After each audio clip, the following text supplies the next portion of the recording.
اعوذ باللہ من الشیطان الرجیم بسم اللہ الرحمن الرحیم۔ باب العلم انواریہ ایجوکیشنل سوسائٹی و جامعہ انواریہ حیدرآباد انڈیا کے زیر اہتمام اللہ تعالیٰ کے فضل و کرم سے اصول الشاسی کا درس قسط وار جاری ہے۔ آج کا درس ثم اذا ترجح بعض وجوہ المشترک بغالب الرائے یسیر معولا بحکم المعول وجوب العمل به مع احتمال الخطا ومثاله في الحکمیات ما قلنا اذا اطلق الثمن في البيع كان على غالب نقد البلد وذلك بطريق التعويل ولو كانت النقود مختلفة فسد البيع لما ذکرنا۔ ما سبق میں اس بحث کے شروع میں یہ بات معلوم ہوئی اس اعتبار سے کہ لفظ ایک معنی کے لیے وضع کیا گیا ہے اس کی 4 قسمیں ہیں۔ تفصیل پیچھے گزر چکی، وہ کیا ہے؟ خاص، عام، مشترک، یہ تینوں کی تفصیل اب تک گزر چکی، اور ان 4 قسموں میں سے ایک قسم ہے معول۔ اسی چوتھی قسم کا یہاں بیان ہے، اس کی قدر تفصیل ہے۔ اب آپ معول میں جانے سے پہلے 1 منٹ سنو کہ لفظ موضوع کی 4 قسم، اس اعتبار سے کہ لفظ معنی کے لیے وضع کیا گیا 4 قسم، چوتھی قسم معول ہے۔ معول کیا ہوتا ہے؟ ابھی پیچھے آپ نے سنا کہ بعض الفاظ ایسے ہوتے ہیں کہ وہ ایک سے زائد معنی رکھتے ہیں، ایک سے زائد معنی کے لیے موضوع ہوتے ہیں۔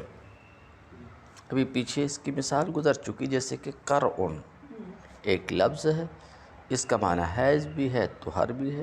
مشتری ایک لفظ ہے، اس کا معنی خریدنے والا بھی ہے، ایک خاص ستارہ بھی ہے۔ تو کچھ ایسے الفاظ ہوتے ہیں جو مختلف معنی کے لیے بھی موضوع ہوتے ہیں، صرف ایک ہی معنی کے لیے نہیں، ایک سے زائد معنی کے لیے بھی موضوع ہوتے ہیں۔ کیا سمجھ میں بات آ رہی ہے؟ ایسے بھی الفاظ ہوتے ہیں۔ تو تم نے کیا کہا؟ ایسے لفظ کو کیا بولتے ہیں؟ مشترک۔ وہ لفظ جو ایک سے زائد معنی کے لیے، مختلف معنی کے لیے وضع کیا گیا، اسے کیا کہتے ہیں؟ مشترک۔ یہ ہے مشترک۔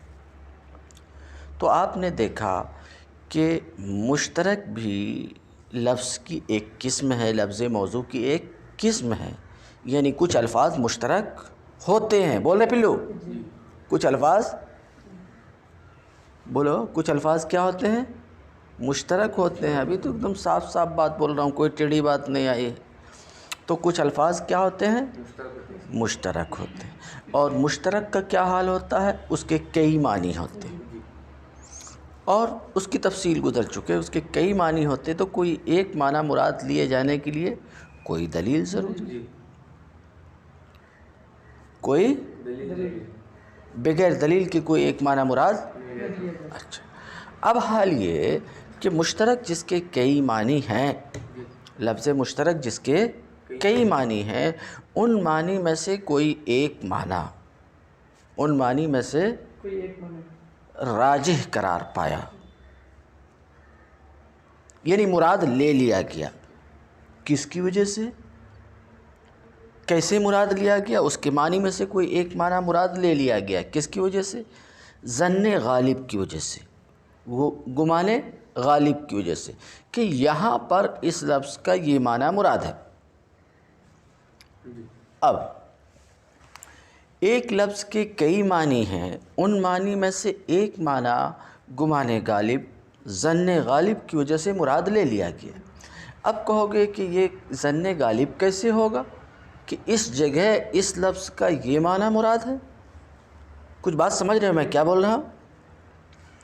تو مثال کے طور پہ ہم دنیا کے ہر جگہ کی بات نہیں کر رہے ہیں، قرآن اور حدیث میں کوئی لفظ مشترک آیا ہے اور لفظ مشترک میں سے کوئی ایک معنی ظن غالب سے مراد لے لیا گیا، تو اب تمہارا سوال یہ ہے کہ یہ ظن غالب حاصل کیسے ہوا، کہ یہاں پر اس لفظ کا یہ معنی مراد ہے، فلاں معنی مراد نہیں ہے، یہ ظن غالب کیسے حاصل ہوا؟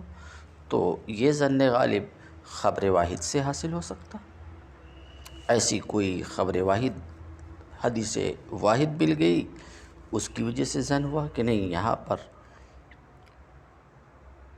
اس لفظ مشترک سے مراد فلاں معنی ہے، تو اس کے ذریعے سے گمان غالب ہوا کہ یہی معنی ہے، یا کوئی قیاس سے ظن غالب ہوا کہ یہ معنی ہے، یا کوئی قرینہ ہے اس قرینے سے ظن غالب حاصل ہوا۔ تو تم پوچھ رہے تھے کہ ظن غالب کیسے ہوگا، تو یہ ظن غالب خبر واحد سے حاصل ہو سکتا ہے، قیاس سے حاصل ہو سکتا ہے، اسی آیت یا اس حدیث میں کچھ ایسے قرائن ہیں لفظی، سمجھ رہے ہیں، کچھ ایسے قرائن ہیں لفظی یا معنوی جن قرائن سے یہ ظن غالب ہوا کہ یہاں پر اس لفظ کا یہی معنی ہے، اس طریقے سے ظن غالب ہوتا ہے۔ تو مشترک کے کئی معنی میں سے کوئی ایک معنی راجح ہوا، سن رہے ہو؟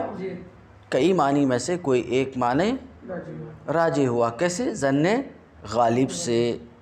اب پھر تم نے پوچھا تھا کہ ظن غالب کیسے حاصل ہوگا، تو اس کا جواب ہم نے دے دیا کہ ظن غالب حاصل ہو سکتا ہے قیاس سے، قرینہ سے، خبر واحد سے۔ سمجھ رہے ہو؟ کچھ بات سمجھ میں آ رہی؟ تو اب یہی بات سمجھو کہ مشترک کے معنی میں سے کوئی ایک معنی غالب رائے سے، سمجھ رہے ہیں، ظن غالب سے راجح ہو گیا، تو اب وہ وہی لفظ جو راجح ہونے سے پہلے مشترک تھا، اب وہ معول ہو گیا۔ اب کیا ہو گیا؟ جیسے مثال کے طور پہ آیت تربص میں یتربصن بانفسہن ثلاثۃ قروء، دیکھ رہے ہیں یہ آیت گزر چکی ہے، ثلاثۃ قروء، تو قروء یہ مشترک ہے حیض اور طہر کے درمیان، بات سمجھ رہے ہیں؟ مگر احناف کے نزدیک یہ راجح کس کے معنی میں ہے؟ حیض کے معنی میں۔ تو قروء حیض میں یہ معول ہے، کیا ہے؟ معول۔ تو یہ قروء مشترک تھا، مگر جب مشترک کے معنی میں سے کوئی ایک معنی راجح ہو گیا غالب رائے سے، جیسے کہ احناف کے نزدیک یہ لفظ راجح ہو گیا حیض میں، بس میں غالب رائے سے کیوں؟ اس کی تقریر پیچھے ہو چکی ہے کہ ثلاثہ کی دلیل سے۔ کس کی دلیل سے؟ ثلاثہ کی دلیل سے، سمجھ رہے کہ نہیں؟ تو ثلاثہ کی دلیل سے جب یہ راجح ہو گیا حیض میں، تو قروء حیض میں کیا ہو گیا؟ معول۔ قروء حیض میں کیا ہو گیا؟ تو تعویل سے پہلے یہی لفظ کیا تھا؟ مشترک، مگر تعویل سے پہلے مشترک، مگر جب اس کے معنی میں سے کوئی ایک معنی غالب رائے سے راجح ہو گیا، تو اب اسے کیا بولیں گے؟ معول۔ تو قروء حیض میں ہمارے یہاں کیا ہے؟ معول ہے۔ اب کسی بات سمجھ میں آ گئی؟ معول سمجھ میں آیا؟ اب دیکھو، ثم اذا ترجح بعض وجوہ المشترک، پھر اس بات کو بھی جان لیجئے کہ جب مشترک کے معنی میں سے بعض معنی راجح ہوا، مشترک کے معنی میں سے کوئی معنی بعض معنی راجح ہوا، سمجھ رہے ہو؟ راجح ہونا سمجھ میں آ رہا ہے؟ پھر جب مشترک کے معنی میں سے بعض معنی راجح ہوا بغالب رائے، غالب رائے سے، ظن غالب سے، کیسے؟ ظن غالب سے۔ اور ابھی ظن غالب کیسے حاصل ہوگا اس کی صورت بتا دیے، قیاس کے ذریعے سے، یا خبر واحد کے ذریعے سے، یا کسی قرینے کی وجہ سے، اس طرح سے ظن غالب حاصل ہوتا ہے، سمجھ رہے ہیں؟ ابھی تم بیٹھے ہو ہمارے سامنے، میں تم کو دیکھ رہا ہوں، بات سمجھ رہے ہیں، لیکن اس کے بعد دیکھ کر کے مجھے سمجھ میں آیا کہ تم بہت بھوکے ہو۔ اب کہو کہ کیسا معلوم ہوا بھوکے؟ تمہاری کیفیت کو دیکھ کر کے حالت کو دیکھ کر کے ہمیں ظن غالب ہوا کہ تم بھوکے ہو، فلاں باتوں کو دیکھ کر، یہ بات سمجھ میں آ رہی ہے؟ بہرحال تو صرف اتنی سی بات ہے کہ مشترک کے معنی میں سے کوئی ایک معنی راجح ہوا، مشترک کے معنی میں سے کوئی ایک معنی کیسے؟ غالب رائے سے، غالب ظن غالب سے۔ تو جب کوئی ایک معنی راجح ہوا تو اب یہ لفظ جس معنی میں راجح ہوا غالب رائے سے، اس میں کیا کہلائے گا؟ مؤول۔ یسیرو مؤولا، اب یہ کیا ہو جائے گا؟ مؤول ہو جائے گا۔ بات سمجھ میں آئے؟ تو صرف اتنی سی بات ہے کہ مشترک کے تو کئی معنی ہوتے ہیں، مشترک کے کئی معنی ہوتے ہیں، ان معنی میں سے کوئی ایک معنی غالب رائے سے، ظن غالب سے راجح ہو گیا تو اب یہ اس معنی میں، اب یہ لفظ اس معنی میں مؤول ہے۔ تو کرو حیض کے معنی میں مؤول ہے ہمارے نزدیک، یہی کرو طہر کے معنی میں مؤول ہے امام شافعی کے نزدیک۔ کچھ بات سمجھ میں آ رہی ہے؟ ہاں، مؤول تو تم جان گئے کہ مؤول کس چیز کا نام ہے؟ بولو بھائی، مؤول سمجھ گئے؟ مؤول کا حکم کیا ہے؟ مؤول کا حکم کیا ہے؟ مؤول کے تعلق سے پوری جانکاری ہوئی تم کو؟ حکم کیا ہے؟ تو یہ جانو کہ مؤول پر عمل کرنا واجب ہے، اس پر عمل کرنا واجب ہے، علم واجب نہیں ہے، اس کا اعتقاد واجب نہیں ہے۔ کیا؟ اعتقاد واجب نہیں ہے، عمل کرنا واجب ہے خطا کے احتمال کے ساتھ، خطا کے احتمال کے ساتھ۔ اتنا دیکھو تو وحکم المؤول وجوب العمل به، مؤول کا حکم کیا ہے؟ مؤول پر عمل کرنا واجب ہے خطا کے احتمال کے ساتھ۔ سمجھ رہے ہیں کیا؟ کہ لفظ کی ایک معنی میں جو تعویل کی گئی اس معنی میں خطا کا بھی احتمال ہے۔ کیوں؟ اس لیے کہ یہ جو تعویل ہوئی کہ یہ لفظ فلاں معنی میں ہے، جیسے ہم نے کہا کہ کرو یہاں کس کے معنی میں ہے؟ حیض کے معنی میں ہے۔ بات سمجھ رہے ہیں؟ یہ جو تعویل ہوئی تو کیسی ہوئی؟ ایک امر ظنی سے ہوئی۔ کس سے ہوئی؟ امر یقینی سے نہیں، ایک امر ظنی سے۔ اور امر ظنی میں غلطی کا احتمال ہوتا ہے۔ امر ظنی میں کیا ہوتا ہے؟ غلطی کا احتمال ہوتا ہے، اس لیے کہ مجتہد اجتہاد کرنے والا کبھی حق تک پہنچ بھی جاتا ہے اور کبھی غلطی بھی کرتا ہے۔ بات سمجھ رہے ہیں؟ تو عمل کرنا تو واجب ہے مگر اس میں خطا کا بھی احتمال ہوتا ہے۔ یہ ہے مشترک کا حکم۔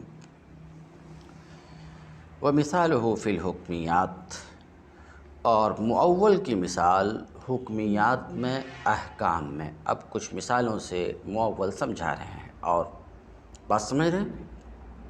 میں تو اس کی مثال دے چکا، لیکن کچھ اور مثال سے۔ مؤول کی مثال حکمیات میں وہ ہے جس بات کے ہم قائل ہیں کہ اذا اطلق الثمن فی البیع کان علی غالب نقد البلد۔ دیکھو، مان لو تھوڑی دیر کے لیے ایک شہر ہو، ایک شہر میں تم ہو، جیسے دبئی میں، جہاں دنیا بھر کی کرنسی چلتی ہے۔ کرنسی سمجھتے ہو کہ نہیں؟ ہاں، دنیا بھر کے نوٹ چلتے ہیں، تو دنیا بھر کی کرنسی چلتی ہے، ہندوستان کی بھی، پاکستان کی بھی، سمجھ رہے کہ نہیں، اور متحدہ عرب امارات کی بھی، امریکہ کی بھی، لندن کی بھی چلتی ہے۔ بات سمجھ رہے ہیں؟ آ رہی سمجھ میں کہ نہیں آ رہی؟ تو ایک ایسے شہر میں تم ہو جہاں مختلف کرنسیاں چلتی ہیں، مختلف نوٹ چلتے ہیں، سمجھ رہے ہیں؟ بولو بھائی۔ وہاں تم نے کوئی سامان خریدا اور ثمن کو تم نے مطلق رکھا، ثمن کو مطلق رکھا، مثلاً تم نے کہا کہ میں نے یہ گلاس 10 روپے میں خریدا،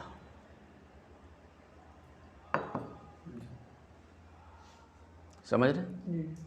دکاندار نے کہا میں نے بیچا، بے ہو گئی، ہو گئے، معاملہ ہو گیا۔ اب تمہارے اوپر 10 روپیہ دینا ہے تو تم کہاں کا 10 روپیہ دو گے؟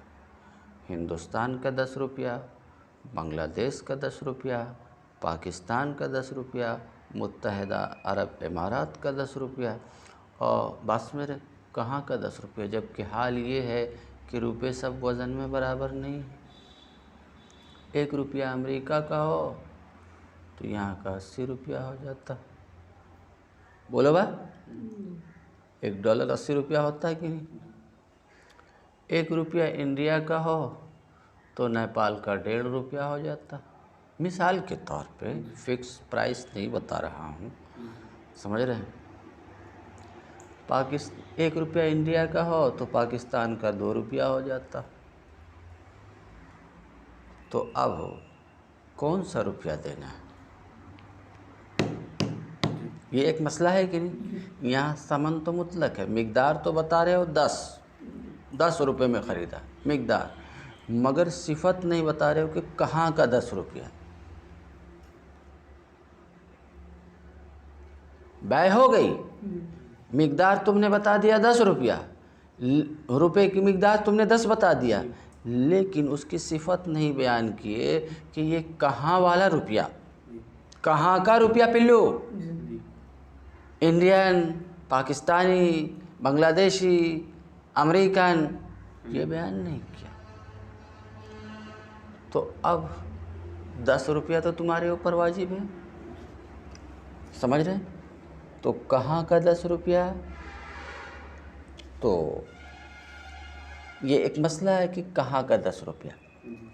تو دیکھا جائے گا کہ جہاں یہ معاملہ ہوا ہے، سمجھ رہے ہیں؟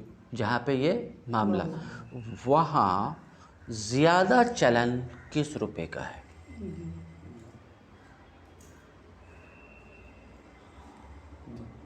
سمجھ رہے ہیں؟ زیادہ چلن کس روپے کا ہے؟ چلن سمجھ رہے ہو کہ نہیں؟ سمجھ رہے؟ تو کیا دیکھا جائے گا؟ زیادہ چلن کس روپے کا؟ جس روپے کا زیادہ چلن ہوگا وہی 10 روپیہ واجب ہوگا۔ تو وہاں کا زیادہ چلنے والا 10 روپیہ جو متعین ہوا، سمجھ رہے ہیں؟ 10 روپیہ تو یہ سب کو شامل ہے، انڈین 10 روپیہ کو بھی، پاکستانی کو بھی، نیپالی کو بھی، امریکن کو بھی، سب کو شامل ہے، مگر زیادہ چلن والا 10 روپیہ واجب ہوگا۔ تو یہ جو متعین ہوا کیسے؟ تعویل کے طریقے سے۔ کس کے طریقے سے؟ تعویل کے۔ اتنی سی بات سمجھ میں آئی؟ اب عبارت دیکھو تو، معول کی مثال حکمیات میں، احکام میں وہ ہے جو ہم نے کہا کہ جب ثمن قیمت،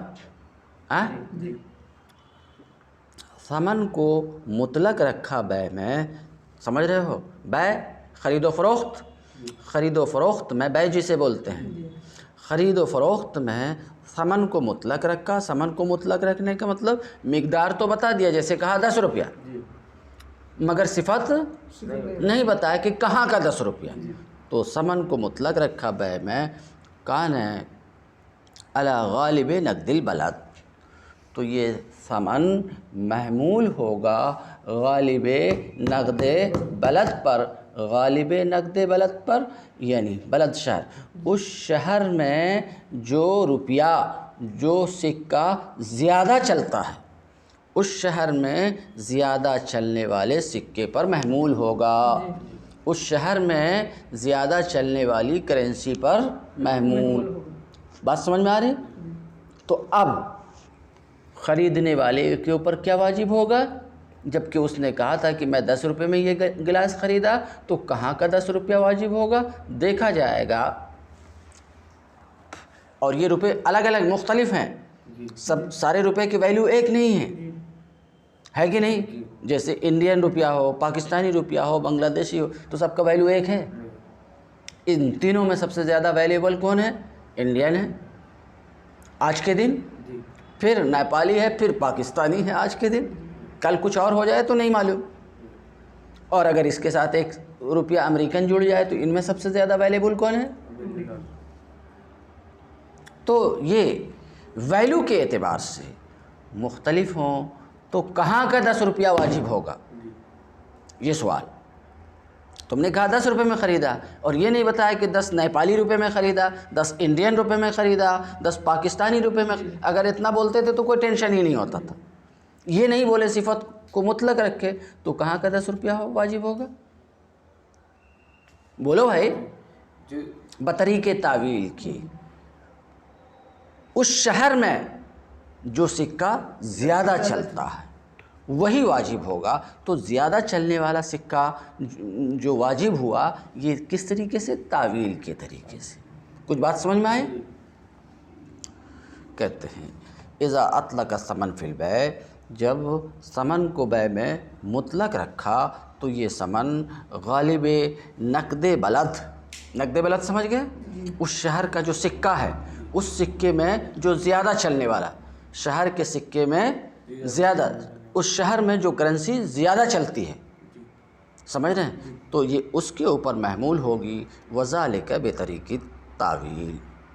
اور غالب نقد بلد کی جو تعین کیا، یہ متعین ہوا نا کہ اس شہر میں جو سکہ زیادہ چلتا ہے وہی واجب ہوگا، تو یہ جو تعین ہوئی کس طریقے سے؟ تعویل کے طریقے سے۔ ورنہ 10 روپیہ تو انڈین 10 روپیہ کو بھی شامل ہے، پاکستانی 10 روپیہ کو بھی شامل ہے، نیپالی 10 روپیہ کو بھی شامل ہے، سری لنکن 10 روپے کو بھی شامل ہے، یہ سب کو شامل ہے کہ نہیں؟ تو گویا 10 روپے کے یہ کئی معنی ہو گئے گویا۔ اب ایک معنی جو متعین ہو رہا، یہ کس کے ذریعے سے؟ تعویل کے طریقے سے۔ کس طریقے سے؟ تعویل کے طریقے سے۔ یہ بات سمجھ رہے ہیں؟ تو کہتے ہیں وذالک بطریق التعویل، اور وہ یعنی غالب نقد بلد کی تعین تعویل کے طریقے سے ہے۔ ولو کانت النقود مختلفہ فسد البیع، اور اگر یہ نقود کرنسیاں رواج میں مختلف ہیں، کس میں مختلف ہیں؟ کہتے ہیں اگر یہ کرنسیاں مالیت میں مختلف ہیں، مالیت میں مختلف ہیں، رواج میں نہیں، رواج میں نہیں، کیا مطلب؟ سنو، مالیت میں تو مختلف ہیں، اور اس بات کو تم خوب محسوس کر رہے ہو کہ انڈین، پاکستانی، نیپالی روپے مالیت میں مختلف ہیں کہ نہیں آج کے دن؟ ہیں۔ اچھا، تو جہاں پر یہ سودا ہوا ہے، جہاں پر یہ معاملہ کیا گیا ہے، مالیت میں تو یہ روپے مختلف ہیں، مالیت میں مختلف ہیں، رواج میں مختلف نہیں ہیں، رواج میں سب برابر ہیں، یعنی کسی ایک کا زیادہ چلن وہاں پر نہیں ہے، سب برابر چلتے ہیں۔ بات سمجھ میں آ رہی ہے؟ کیا کہا؟ مالیت میں مختلف ہے کہ انڈین روپے کی مالیت زیادہ ہے، وزن زیادہ ہے، ویلیو زیادہ ہے، قیمت زیادہ ہے پاکستانی سے، نیپالی سے، تو مالیت میں تو مختلف ہے، مگر حال یہ ہے کہ رواج میں مختلف نہیں ہے، رواج میں مختلف ایسا نہیں ہے کہ کوئی 1 روپیہ زیادہ چلتا ہے دوسرا کم چلتا ہے، سب برابر چلتا ہے۔ اور وہاں کچھ سمجھ میں آ رہی بات؟ تو ایک شہر میں تم نے کسی چیز کی خریداری کی، سمجھ رہے، اور ثمن کو مطلق رکھا، یعنی صرف مطلق رکھا، یعنی مقدار تو تم نے بتا دیا لیکن صفت نہیں بتائی کہ یہاں کا روپیہ یا وہاں کا روپیہ، انڈین روپیہ یا پاکستانی روپیہ یا نیپالی روپیہ، یہ تم نے بیان نہیں کیا، یہ تم نے بیان نہیں کیا، اور حال یہ ہے کہ یہ جو کرنسیز ہیں، یہ جو روپے ہیں، بات سمجھ رہے ہیں کہ نہیں، مالیت میں مختلف ہیں مگر رواج میں مختلف نہیں ہیں۔ رواج میں مختلف نہیں، سارے روپے ایک جیسے چلتے ہیں۔ جس طریقے سے انڈین روپیہ وہ چلتا ہے، ویسے ہی پاکستانی بھی وہاں پر چلتا ہے، نیپالی بھی چلتا ہے، بنگلہ دیشی بھی چلتا ہے، امریکن بھی چلتا، تو کیا کرنا؟ تو اگر ایسی صورت ہے کہ رواج میں مختلف نہیں ہیں، رواج سمجھ رہے ہو، چلن میں سب برابر ہیں، پھر تو یہ بیع باطل ہو جائے گی۔ کیوں بیع باطل ہوگی؟ اس لیے کہ اب اگر بیع صحیح ہو جائے تو ثمن تو تمہارے اوپر دام دینا تو واجب ہوگا، دام دینا واجب ہوگا تمہارے اوپر، تو تم کہاں کا دام دو گے؟ کیا انڈین پاکستانی دونوں دام دو گے؟ ظاہر سی بات ہے دونوں نہیں دے سکتے، کیونکہ دونوں دو گے تو مشترک میں عموم ہونا لازم آئے گا، اور یہ باطل ہے۔ سمجھ رہے ہیں کہ نہیں؟ اب کہو گے نہیں دونوں نہیں دیں گے، کوئی ایک دے دیں گے، کوئی ایک، کہیں ایک کا روپیہ دے دیں گے، بات سمجھ رہے کہ نہیں؟ کہیں ایک کا روپیہ دو گے تو ترجیح بلا مرجح لازم آئے گا، بغیر، بات سمجھ رہے ہیں، ترجیح بلا مرجح لازم آئے گا، بات سمجھ رہے ہیں؟ تو ایسا بھی نہیں ہو سکتا ہے کہ کہیں کا بھی تم روپیہ دے دو، سمجھ رہے ہیں؟ ایسا بھی نہیں ہو سکتا کہ کئی جگہ کے روپیہ دے دو۔ اس لیے جب ایسی صورتحال ہو کہ تم نے بیع میں ثمن کو مطلق رکھا ہے، اور حال یہ ہے کہ جہاں خریداری ہو رہی ہے، جہاں تم نے خریداری کی ہے، حال یہ ہے کہ وہاں ساری کرنسی برابر چلتی ہے، تو ایسی صورت میں یہ بیع باطل و فاسد ہو جائے گی، بیع باطل و فاسد ہو جائے گی، بیع صحیح نہیں ہو سکتی۔ کیوں؟ اس لیے کہ جمع بھی نہیں کیا جا سکتا، کئی ملک کی کرنسی ایک ساتھ بھی نہیں دی جا سکتی ہے، خاص کسی ایک ملک کی بھی کرنسی نہیں دی جا سکتی ہے۔ کیوں؟ کیونکہ کوئی دلیل چاہیے، اور ایسی کوئی دلیل ہے نہیں، اس لیے مجبوراً یہ بیع کو فاسد و باطل ماننا پڑے گا۔ اس کی مثال حکمیات میں وہ ہے جو ہم نے کہا کہ جب ثمن کو مطلق رکھا بیع میں، ثمن کو مطلق رکھا بیع میں، کان علی غالب نقد البلد، یہ تو ہو چکا جی، تو یہ ثمن غالب نقد بلد پر محمول ہوگا، اور وہ تعویل کے طریقے سے ہی، اور اگر نقود شہر میں، شہر کے نقود، شہر کی کرنسیاں، شہر کے سکے مختلف ہوں، مالیت میں، رواج میں نہیں، فسد البیع، تو ایسی صورت میں بیع فاسد ہو جائے گی، لماذا کرنا، اس وجہ سے جو ہم ذکر کیے، کیا کہ جمع محال ہے، اور یہاں پر رجحان بھی نہیں ہو سکتا ہے۔